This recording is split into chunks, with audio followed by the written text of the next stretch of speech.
By 1944, Nazi Germany controlled a massive stretch of Western Europe. To crush the empire, the Allies needed a vice grip. The Soviet Union was pushing hard from the east, but to finish the job, they needed a simultaneous push from the west. But a massive physical obstacle stood in their way, a heavily fortified coastline known as the Atlantic Wall. This barrier stretched for thousands of miles, packed with concrete bunkers, underwater obstacles, and heavy artillery. Trying to launch a direct assault against it looked like a guaranteed death sentence. To win the war, the Allies had to figure out how to kick down this impenetrable door and trap the German army in the middle. The solution was a massive bluff.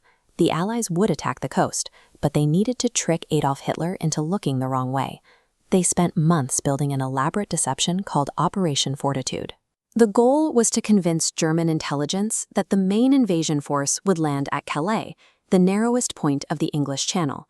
They went to incredible lengths to make this believable. They built entire ghost armies using fake radio traffic and rows of inflatable, canvas-covered dummy tanks to fool German reconnaissance planes. The trick worked. On the morning of June 6, 1944, the real invasion headed for a different, heavily guarded stretch of French coastline called Normandy. The sheer volume of the attacking force is hard to wrap your head around. Over 5,000 ships and 11,000 aircraft moved toward the beaches in the early morning light. The opening move started in the dark. Thousands of paratroopers dropped behind enemy lines before sunrise. High winds and anti-aircraft fire scattered them for miles, leaving many completely lost in the French countryside.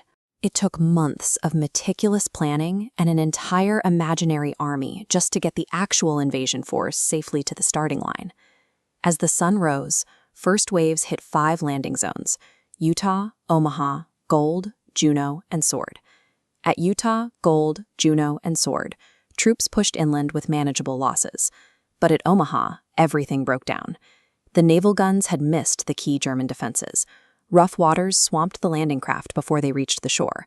American soldiers were forced to wade through the surf directly into heavy machine gun fire with absolutely no cover. For several hours, the entire operation at Omaha teetered right on the edge of total failure. The only way off that beach was through the desperate courage of small, unled groups. Soldiers without officers rallied together, used explosives to blow gaps in the barbed wire, and slowly crawled forward under continuous fire. The entire global strategy of the vice grip hung in the balance that morning. It was saved only because ordinary men refused to quit on a single stretch of sand.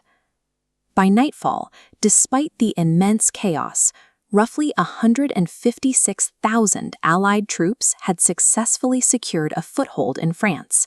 And here is where the Calais fakeout continued to pay off. Still convinced that Normandy was just a diversion, Hitler hesitated.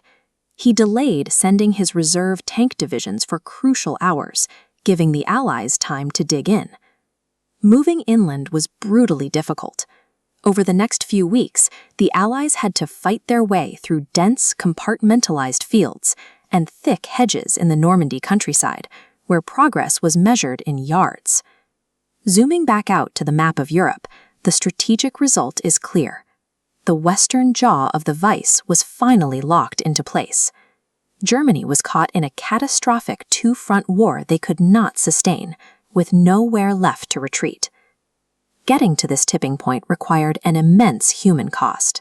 Roughly 4,400 Allied lives were lost on D-Day alone. D-Day didn't end the fighting in 24 hours, but it was the bloody, impossible operation that kicked down the Atlantic Wall and ensured the defeat of Nazi Germany.